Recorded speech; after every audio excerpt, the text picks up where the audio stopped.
We're here to share with you inspiring stories that bring to life all the little and big ways that people bring more love, joy, laughter, and humanness to everyday life.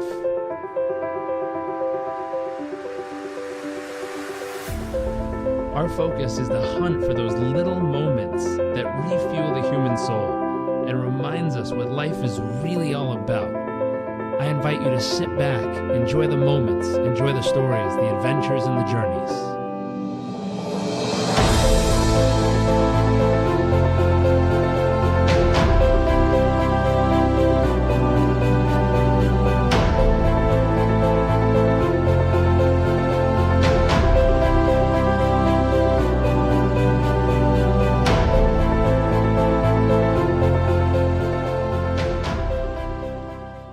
Hey everyone, welcome back to What the World Needs More of. My name is Jarek Robbins. I'm your host. I'm here with special guest, Jason Sisneros. Sir, thank you for joining us.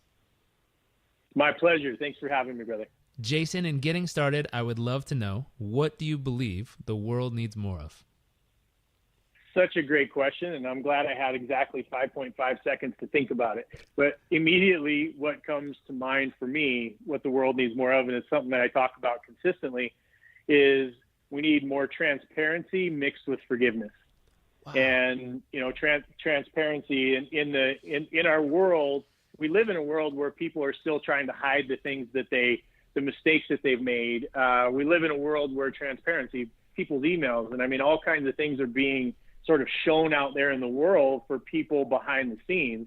And and I'm a big advocate for myself. I mean, my history has demanded of me. I made massive amounts of mistakes in my life, and to be transparent with those mistakes is to allow and unleash this ability, this connection at a whole other level. When people are thinking, well, this guy he's doing so well, but yeah, maybe now, but let me tell you about what happened in the past, and really getting that stuff out there. Because whether the rest of the world will hold you accountable for the mistakes you've made, the biggest piece is that it holds us back. It's like a weight. If I'm too successful, if I make too much money, if I make too much of a splash, if I go out there and I say the things that I shouldn't be saying or that I should be saying, and people look at me and they go, oh yeah, but that guy, he cheated in his marriage, or he was a collector, and he dealt drugs, and he'd spent some time in jail, and he did all these other kind of things, and he's hiding that. I talk about it, and it's a mixture, bro. Like when you ask that question, what are the two things we need more of? It's transparency and then forgiveness, right? It's a combination of those two. Letting people know the mistakes that you've made, and telling your own story, and then forgiving yourself for it. Because the rest of the world is more apt to forgive you for those mistakes that you made if you're honest about it. Because not everybody that I know, and you and I kind of have this in common with the people we hang out with. Almost everybody that I know has made mistakes. If they haven't, I have nothing in common with them. I can't relate. So if they've made mistakes and they're honest about them, I can learn something from them, as opposed to hiding them and trying to portray. Like the best thing that I've ever heard was that a lot of people's reality in social media, especially, a lot of people's realities are interacting with other people's masks and facades. And it causes a lot of pain. They look at these people and they're in the helicopters and they're in the nice houses, and whether it's true or not, they feel bad about themselves, as opposed to our reality and their reality are probably not that far apart. Money problems, relationship problems, health problems, family challenges, all of those kind of things. Our realities need to react or interact with each other more often. So I think if we could do that, man, this world would be in a much better place. I love that. And I think we're starting to get a hint of your wow factor, but I'm going to ask, what's your wow factor? What makes you uniquely you? And what are some of the moments that help shape that over the years? What is my wow factor, man? I'm not used to talking about myself all that much, but let's say, I would say if I look at what my wow factor is, it is the demand on myself to constantly be real, right? My grandfather always used to say, don't believe your own bullshit. And and don't believe your own press, because you can get good press where people are like, oh my God, Jason Sisneros is doing all these great things. And don't believe that, because you're not as good as that press makes you out to be. And also on the downside, when people are like, oh, but did you know he did this in his past and he had these things? And at the end of the day, don't believe you're not the devil and you're not an angel. You're somewhere in between. And so my wow factor is the constant demand on myself to present an actual picture of who I am and the things that I've gone through, and where, to get where I'm at, and also to continue to keep those things out there. I'm just a product of failure after failure, but the main component there, not making the same mistakes twice, because I believe if you make a mistake twice, at some level, it's a choice. And that's where we get into separating, in my language, it's like you have douchebags and you have non-douchebags.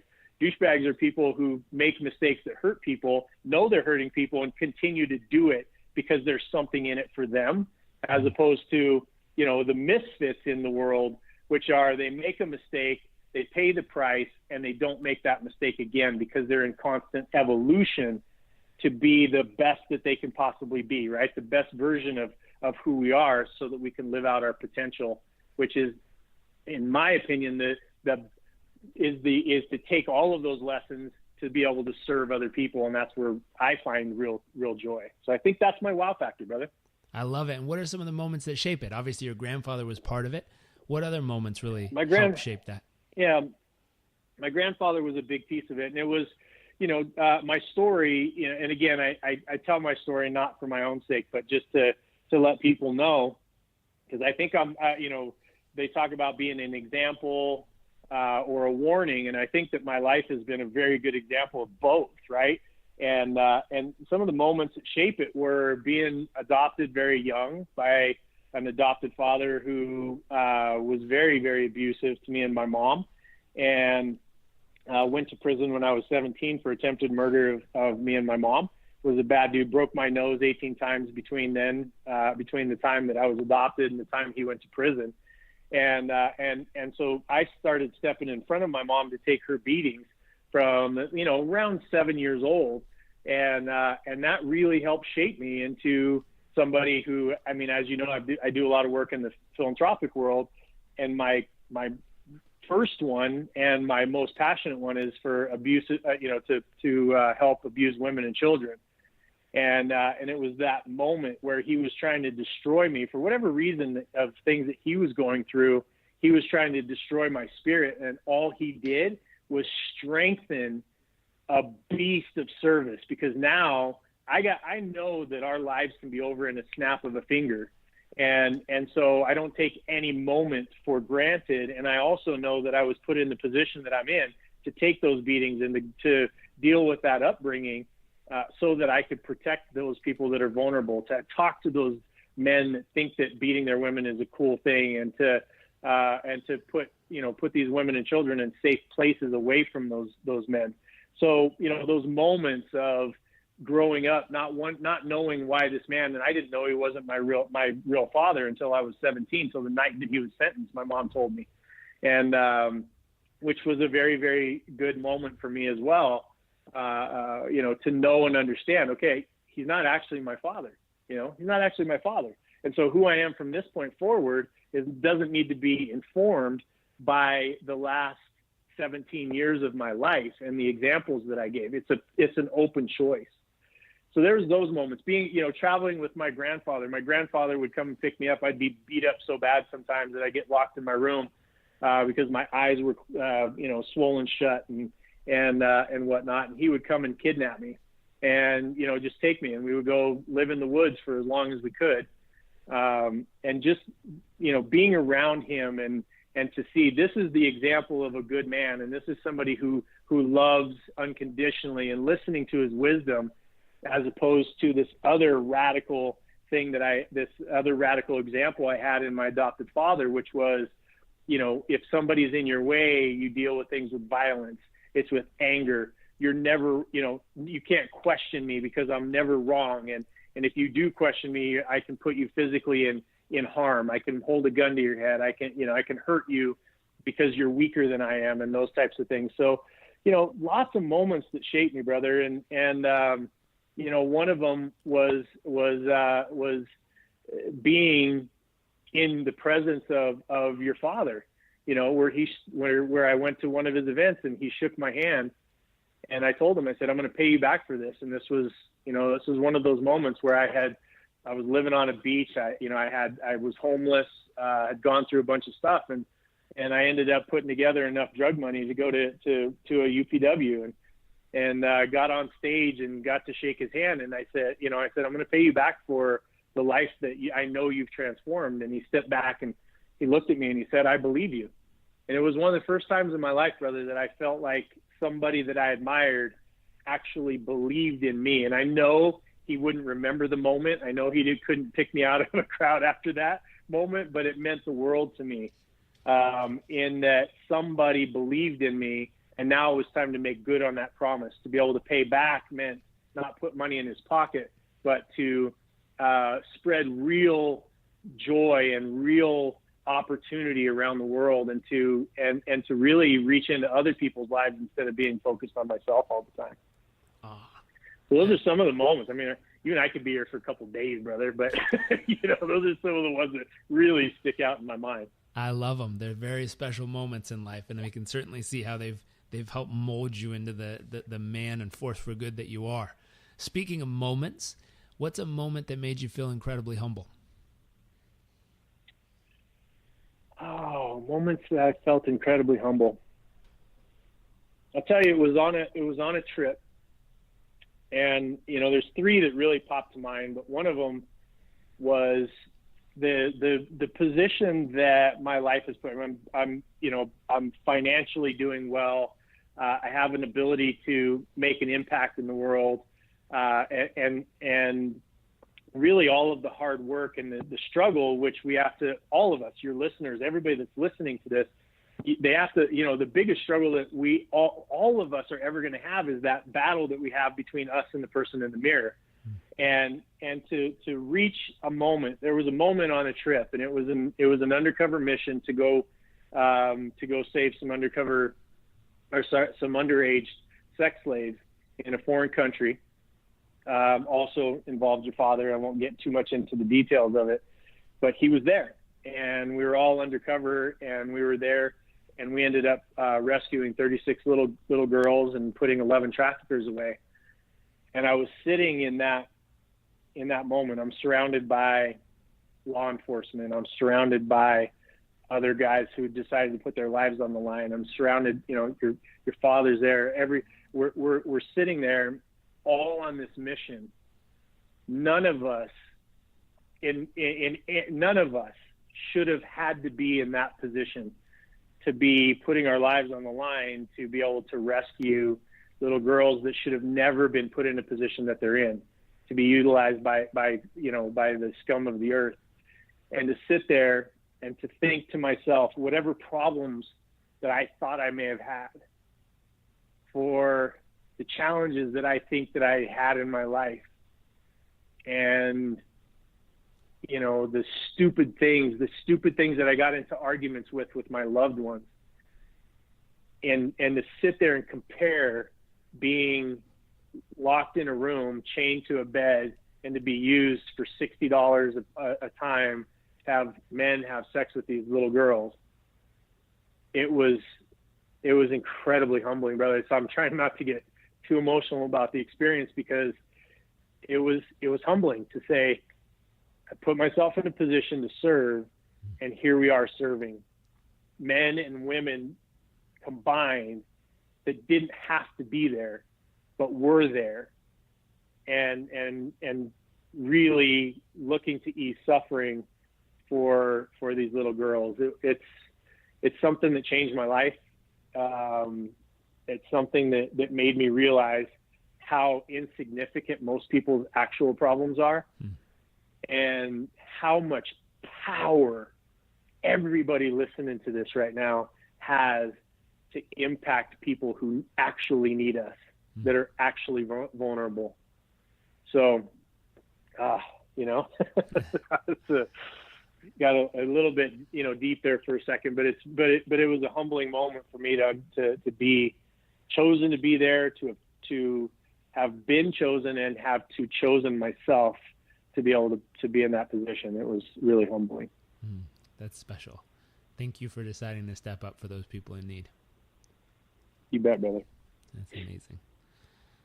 And it put tears in my eyes just hearing that. And you know, that the truth, when you say it, if we take a step outside of ourselves and just say, hey, how can I help someone around me who's truly, truly in need in some way, whether that's physical need, emotional need, saving their life in this case, but just being there for someone, it's amazing how it puts us right back in perspective almost immediately on the challenges we're going through. And it's not to say that they're not challenges. They are. It just allows it to be put back in real, true perspective. And it allows us to take a breath and get back into the moment of realizing how blessed we really are, even with the challenges we have. But to also be there and to be there for the people who really, really, truly need us in those moments, and to step up in service. Like you said, you didn't have to put your life on the line. You don't have to go do crazy stuff like that, but choosing to be there. If anything, there's a beautiful gift that you receive in those moments of service when you do step up and serve other people, where you know, as much as you're giving them a massive life-changing and life-altering gift in that moment, I think you also receive one in that moment when you're truly there of service, and you really do step way outside of yourself to help and serve others in extreme situations like that. Amen. That's Amen. powerful. I'm not 100% sure that any of those little girls will know any of us that were on that trip. You know, not because they were, you know, they're rescued. They don't meet us. You know, it's just. Anyway, brother, I think the beauty of it. You said it perfect. I think the beauty of it is they land up knowing that someone cares. Yes. Someone cares. Amen. And sometimes just knowing that someone cares is, like you just said, more than enough. Yeah. That's powerful. Yeah, it reminds me of the story. There's the Survivors Club. There's a book called The Survivors Club, and in it, there's this story that has always stuck with me and really resonates to our conversation right now. And in it, there's this story of this person who left their house, bawling their eyes out, walked along a sidewalk through hundreds of people, got on a trolley in San Francisco, bawling, got on a bus to transfer over, walked past another hundreds of people on their way to jump off of the Golden Gate Bridge, and jumped off, tried to commit suicide, and actually survived. And that's what this book is about. It's full of a book of survivors. And when this person was interviewed, they said, you know, I think it was a gentleman, but he said, if one person would have asked me, why are you crying? What's wrong with you? I wouldn't have jumped. And I know it's his personal responsibility for having jumped, but that it just lets you know there's just these little things, a smile, a pat on the back, just a hello to somebody could alter their life forever. And, you know, and as you said, I mean, getting this message out that you're putting your own time, your own heart, your own effort, you know, to put this word out there so that, you know, people in the furthest reaches of the world can have access to this information, man. You're doing exactly that. You don't know how many lives are going to change because of you deciding, hey, you know what? I'm going to do a podcast and I'm going to put out some amazing content. And I'm just proud of you, man. And I'm proud to be a part of it. So thank you. Well, thank you. And I appreciate it. Hopefully it does reach the person that needs it at the moment they need it with the message they need. I don't know who they are, where they are, Amen. What they need, but it's going out and hopefully it'll find them.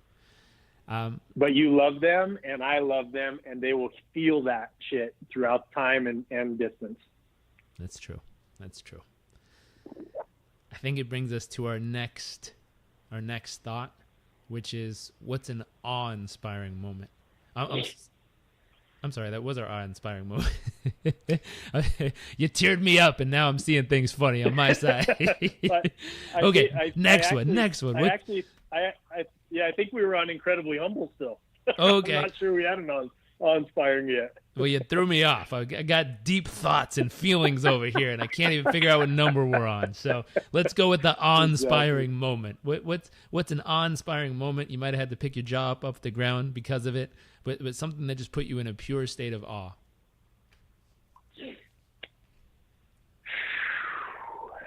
Man, again, I love the fact that there's no time to prepare for these questions, but there's so many of them. I'll give you two, and I'll try to keep them very short. But one, again, my daughter, who is incredibly talented, incredibly beautiful, 6 years old, and just, this amazing kid. I have several children, and she's the youngest. And to look at the lives that they've led, to look at, the difference, because again, at the end of the day, that's the only thing I can say. I want to change the stars for my last name, for my family name. I want to start leaving a legacy, of success, of caring, of making an impact in the world. And it has to start with me, because not, again, from my family history and the things that I've gone through, there's not much to look back of and be proud of. And I want it. That's what I build every single day. It's a legacy that I want to leave behind, and that guides my decisions. And so, my daughter got chosen to dance at Disney, and just sitting in the audience and seeing her talent and seeing the opportunity that she had, that I could afford to put her up there, that she had no exposure to being to the terror of being beaten, to all of the stuff that I grew up with. There was this protective, I could just see the protective layer around her from her mom, who loves her dearly, is a great mom, even though our relationship ended in a divorce. But and for her to be up there with that giant smile and being able to live in her opportunity, because of the decisions that her mom made, because of the decisions that I made, because of the environment of learning and living outside of ourselves to create a better environment and a better future for our kids. It was one of those moments where I'm sitting in the audience, happy as could be, and just tears streaming out of my eyes, because I'm so proud of her, because it was such an awe-inspiring moment. Not because of that moment, because of what it represented and what I think her future is going to represent, what I think the difference, man, what a difference, those pivotal points that everybody's listening to you right now. When you decide shit's going to be fucking different, shit becomes fucking different. And you may not see that shit for the next 10 years. You may not see it for 15. You may not see it for 20. But when you decide that you're going to take a fork in the road and you're going to change the destiny or the predetermined outcome that has been imprinted on you from generation to generation to generation before you, and you decide to change that shit, we all will end up in one of those awe-inspiring moments where it's like, every fucking thing that has hurt me, every fucking thing that has caused pain is worth it for this one moment.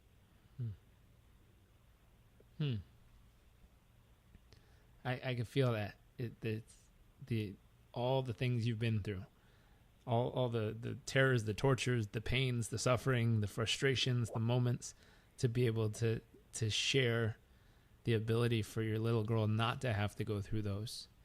I think it's something you said in a text. We were texting earlier, and you said, I feel like everything that I've been through in my entire life has prepared me for where I am in this very moment. I believe that. I think that's the awe-inspiring moment, that the realization that everything you've been through has prepared you to be able to pay forward something a little bit better, and in this case, a lot of bit better, to someone you really, truly cherish and love and care about, and to repave that future legacy, like you said, to redo the stars and repave where your family legacy is headed. But knowing that everything shaped you into the man you are, to be able to pay that forward. And without those things, hopefully you'd be able to pay that forward, but with them, you certainly can. It's powerful. Amen. I love that. Speaking of moments, this is an interesting one because it's a little bit of a shift. What's your greatest fear? This one is, it's an interesting question. What's my greatest fear? I was having a conversation with a very, very dear friend of mine, and it was, I've known the concept, but I couldn't put words around it.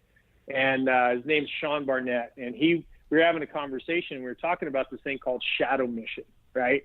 And it changed my life. And so we talk about fear. You know, the younger bravado me, I'm not afraid of shit. I'll go anywhere. I'll go do it. You know, which is fear in and of itself, demonstrated in the fact that you say you have no fear, right? Fear, if it's properly utilized, what I found in my own life, again, this is just for me, but I found that it's another piece of fuel. It's another piece of energy that can fuel your forward momentum. We're all afraid of something. And so when I was having this conversation with Sean, it came off, he said, Jason, look, really what you're doing is you live your life by shadow mission. It's like what keeps you up at night. It's not what keeps me up at night. It's what gets me up in the morning. And we started talking about this shadow mission. He said, Jason, what it is and we were talking specifically about this work with underage sex slaves and abused women and whatnot. And, and then feeding 1 billion people. We were talking about that. And he said, look, if you would have got the phone call to go on this mission, to go save these little girls, and you would have said no, what would show up in that moment is your shadow mission. So now, if you had the ability, the talent, you were asked for a reason, it's put in your worldview for a reason, because you were called to do it. If you would have said no, what would have shown up was your shadow mission. In other words, you would have then become someone who stood for the rape of underage little girls. And I thought, man, that it fucking hurts to hear that. But I did show up, right? So, and I'm not for it. I stood against it. I stood opposed and do every day of my life. And so the fear is that when I'm called to do something, if I say no, if I haven't set my life up in such a way that I know that I could ease suffering somewhere in the world, but I don't do it because I was making decisions in fear, because I think that because I've made so much money, built so many companies, but I have a reputation now, right? And all of that shit starts to become more important than the very core of what I'm trying to leave for my children, called a legacy, which is service. And leaving that in that shadow mission to say, that's what gets me up in the morning. The work that I do today, it's no longer about my own house. It's no longer about my own cars. It's no longer about any of that shit. It's about taking those resources and making an impact to ease suffering. Because I believe we live in a day and age right now where it's tilting. We could slide massively backwards because of fear, anger, evil, frustration, or we could go massively forward into something closer resembling a utopian society because of love, because of sacrifice, because of service, because of passion, because of communication, because of transparency, because of forgiveness, both of ourselves and the people that have wronged us, that we could live in that space.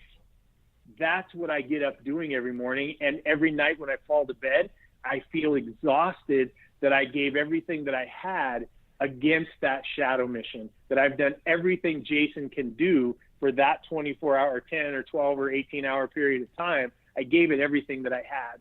And so my greatest fear is not living out the potential of my ability to impact the world in a positive way. That's my greatest fear. Wow. That's powerful. You mentioned the future. It has the ability to slide backwards, or the ability to continuously strive and drive forward. Big question. What are you most excited about for your future?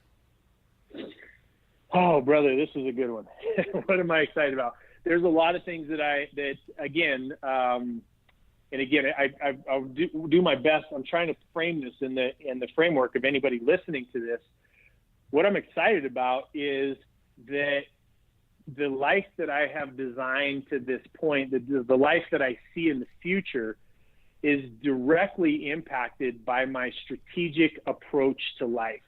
And what that means is I sit back and I say, okay, if my legacy is to leave, if my legacy is to ease suffering in this world, what are the activities that I'm doing? My businesses are all set up to support people that are looking for work, people that may or may not ever be exposed to that. Your number was incredible. 300 million people out of 6.7 that are being exposed to this kind of information. It's an incredible number. And for that purposes, owning businesses was better. I thought I wanted to grow up and be on stage and be a big motivational speaker. Well, I do some of that, but it's not my biggest impact comes in impacting people with the companies that I buy, the companies that I consult for. And both of those have the outcome of easing suffering, and by teaching business owners how to run their companies better so that they can make more money. And we have one qualifier for us to teach people how I've built my private equity business in their own world, which is to have more time and make more money. One qualifier is that they're already doing good. They're already taking a portion of what they do to cure cancer or to support their life. It doesn't have to be my stuff, but they're doing something, and to support them, which then led into charities, and me teaching them how better to run their charities so that they operate longer, so that they have more of an impact, so that they can do more of what they do, because they're heart-centered, not business-minded, a lot of them. And so teaching them, that's another place where I impact. And then also creating this voice. Over the last 5 years, one thing I've learned about philanthropy is that celebrity drives attention and dollars to those things that truly matter in life. Those people who are vulnerable, right? That actually need our help. And so that celebrity that I've been exposed to, there's a lot of people that get the celebrity and it's all about themselves. And then there's other people like Ashton Kutcher specifically, that takes his celebrity and actually points it towards exposing the scourge of human trafficking, right? And so I've started to build around comedy, because I'm one of those guys that I have, it's so funny, brother. One of the things I've learned about comedy is it saves me about 2 hours explaining who I am to people, because I always say the shit that's on my mind, no matter what anyway. Now I can say, I'm a comedian, then you go, oh, okay, no more explanation needed. That's an easy in. It's an easy out, brother. It's an easy out. Before I was like, well, here's why I believe all these things, and here's the thought process I got to before it. Now I just say a comedian, and they're like, oh shit, you can say whatever you want to, and it's like the George Carlins of the world. You think about some of the world changers, and a lot of them, early Eddie Murphy and those kind of people, Robin Williams. They made an impact in the lexicon of the human psyche by saying things couched in humor. And so I'm really, really excited about my comedy career. I'm really excited about the show, the media, and the exposure side of what I'm doing. I'm not doing it for money. I'm doing it for exposure, which means that I don't really have to. I'm not really concerned whether somebody likes me or not, and I don't have to really concern myself with filtering the thoughts that I have. It's, does this add value, and does it help somebody think about an old problem in a new way? And so I'm very, very excited for that, the development of that new world. It's all the stuff that we teach all the time, in that, step out of your comfort zone. Well, now I've stepped way out of my comfort zone, because now I'm being judged, right? In my business career, I'm in a place where people can look at it and go, oh, that's something that you should be proud of. Most people stay there because now they've gotten everything that they're after. I'm stepping into comedy, which is hard work. It's a whole other place where now I'm being judged with a whole new lens of, can you make me laugh? Can you make me think? Can you impact my mood in the moment?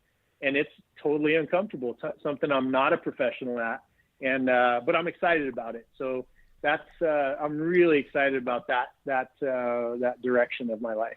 Hey, I'm excited to see this Netflix special. When it hits, I'm watching. Good. There's one viewer, baby. You got at least one. You got one coming, and I'm sure many more from this conversation. Yes, sir. We're going to shift gears and drop into what we call nuts and bolts. And so these are tangible, tactical things people can actually apply and use. much of what you've shared already obviously has nuts and bolts pieces to it, but we're going to hone in and get real specific for people. First off, what do you focus the majority of your life on each day? Where do you invest the majority of your time as of right now? Outcome, always outcome. And let me define that for you. Outcome is something, because I believe that if we're not measuring where we're going in life. So the very first step is creating, when I say I spend time in, like with Keith Cunningham, I mean, he's a great mentor and has taught me a lot of things. One of the greatest things he said was you have to put out, where are you headed? What's the destination that you're headed for? And be very, very specific about it, right? So when we talk about, comedy, it's, with that new show, it's 10,000 downloads, it's, 500,000 viewers. It's, it's things that are very, very measurable, very tangible, so that that you're having that impact. And so knowing that, whether it's money, let's say one of your listeners wants to buy a new home, or they want to bring their family up from Mexico, or they one of their family members has a surgery that needs to be done. Well, there's a destination of saying, okay, here's where I'm headed. And then bringing that back to, what do I do with the 10 to 18 hours that I have today, that I can look back at the end of the day? It's like somebody saying they want to lose 10 pounds in 30 days. Well, your X is today, your Y is 30 days from now. And then you have to look at, okay, I want to lose 10 pounds. Well, a lot of people in their businesses and their finances say, I want to make another $1 million. I want to put $100,000 into savings. I want to save $10,000 for a deposit or a down payment on my house. Well, the next time they measure that is at the end of the year that they set that goal. Well, it's like stepping on the scale at the end of that 30 days. What can I actually do about my weight when I step on that scale? Not a damn thing. So really the importance of the days before that, it's called lead and lag measures, really, and in KPIs, I guess, in business world. But a lead measure is predictive of the lag measure. The lag measure is losing the 10 pounds on that 30th day. So what do I do on day 1, day 2, day 1 through 30 that are going to be predictive of the outcome of losing that 10 pounds? So I have to look at, okay, today I need to have a calorie deficit of 1,500 calories. I need to work out for 1 hour with a heart rate somewhere between 80 and 120.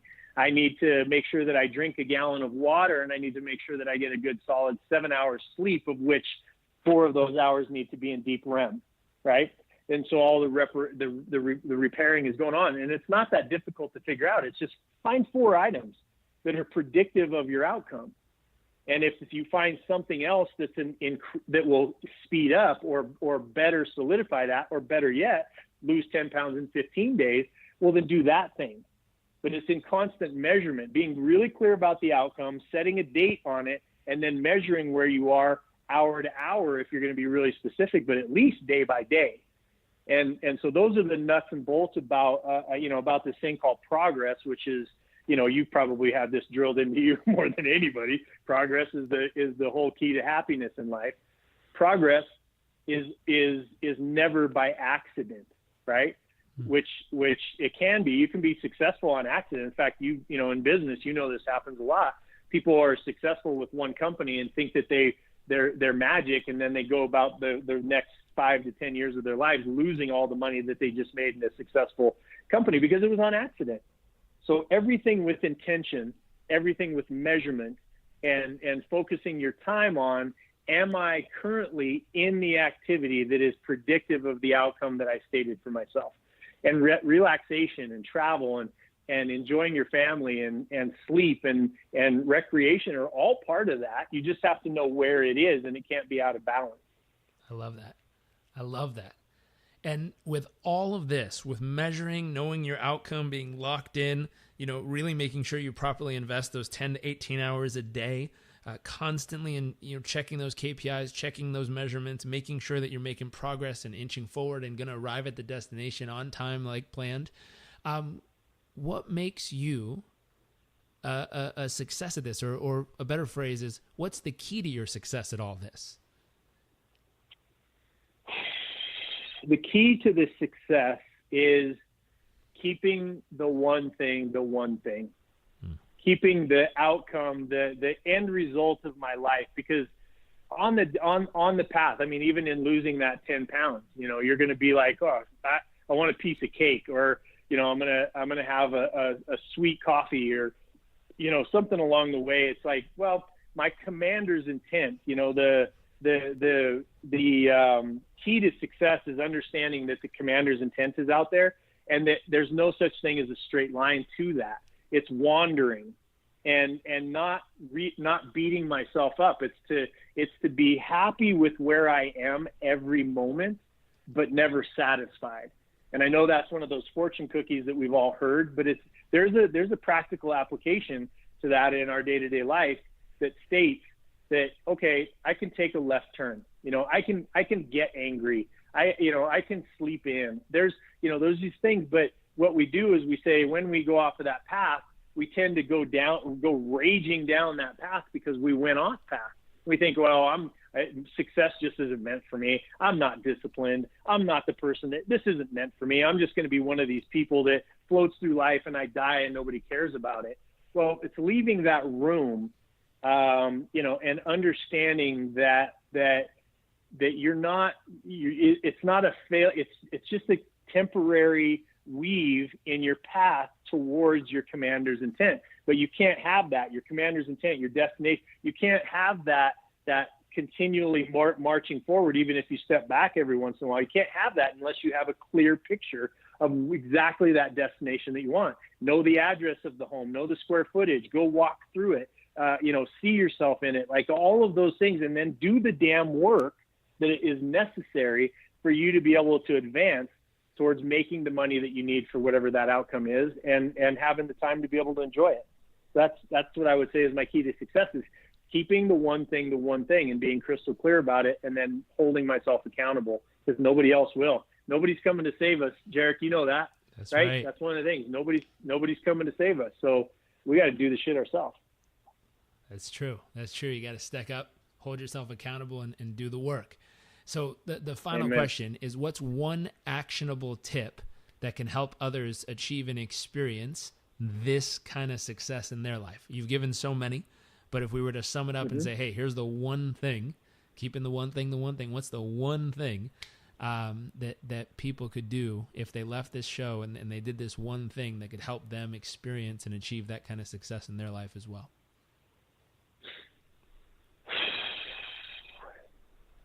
I'm gonna combine two things, okay? But it's important. I would say sit down, write out on a piece of paper, a box, okay, a square box, and put 4 separations in it, and number it 1, 2, 3, and 4. Okay, number it 1, 2, 3, and 4. And in that box, whatever it is that you're striving for, let's use the 10 pounds, right? For example, I want to lose 10 pounds. You put a date on it. You say 30 days from now, I want to lose 10 pounds. In the first box, you're going to write 1,500 calorie deficit. In the second box, you're going to write 1 hour of cardio.